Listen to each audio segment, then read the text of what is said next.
জাটকা ধরা বন্ধ হলে ইলিশ উঠবে জাল ভরে। ৮ এপ্রিল থেকে ১৪ এপ্রিল জাটকা সংরক্ষণ সপ্তাহ ২০২৫ পালিত হচ্ছে। দেশের মোট মৎস্য উৎপাদনে ইলিশের অবদান শতকরা ১০.৫৫ দেশজ জিডিপিতে ইলিশের অবদান শতকরা ১ বেশি।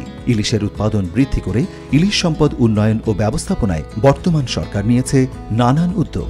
ইলিশের প্রধান প্রজনন মৌসুমে ইলিশ সংরক্ষণ অভিযান ১৩ অক্টোবর থেকে ৩রা নভেম্বর ২০২৪ সম্পূর্ণ হয়েছে। জাটকা নিধন প্রতিরোধ কার্যক্রম ১ নভেম্বর থেকে ৩০ জুন চলমান।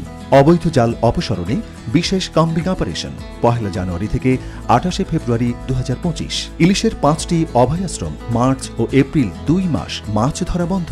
সমুদ্রে মাছ ধরার সময়সীমা পার্শ্ববর্তী দেশের সাথে সমন্বয় করে ১৫ এপ্রিল থেকে ১১ জুন ৫৮ দিন বঙ্গোপসাগরে মাছ ধরা নিষেধ গেজেট ঘোষণা করা হয়েছে। মা ইলিশ ২০২৪-২৫ কার্যক্রমের ৫,৬৬,৫৬৫টি পরিবারকে ১৪,১৬৪ মেট্রিক টন ভিজিএফ খাদ্যশস্য দেওয়া হয়েছে।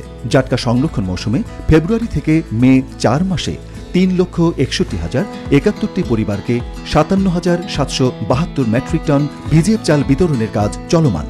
বিএফআরআই এর তথ্য মতে ৪৪.৩০ কোটি ইলিশের পোনা মা ইলিশ অভিযানের ফলে নতুন যুক্ত এবং প্রজনন সফলতার হার ৫২%। ১ নভেম্বর থেকে ৩০ জুন পর্যন্ত জাটকা ধরা, পরিবহন, ক্রয় বিক্রয় ও মজুত বা হেফাজতে রাখা আইনত দণ্ডনীয় অপরাধ। আইন অমান্যকারী কমপক্ষে ১ বছর থেকে সর্বোচ্চ ২ বছরের সশ্রম কারাদণ্ড অথবা ৫,০০০ টাকা পর্যন্ত জরিমানা অথবা উভয় দণ্ডে দণ্ডিত হবেন। তাই দেশের উন্নয়নে রূপালী ইলিশ নিশ্চিত করতে আসুন আমরা সবাই মিলে জাটকা ধরা, ক্রয় বিক্রয়, পরিবহন ও মজুত থেকে বিরত থাকি, ইলিশ সম্পদ রক্ষা করি।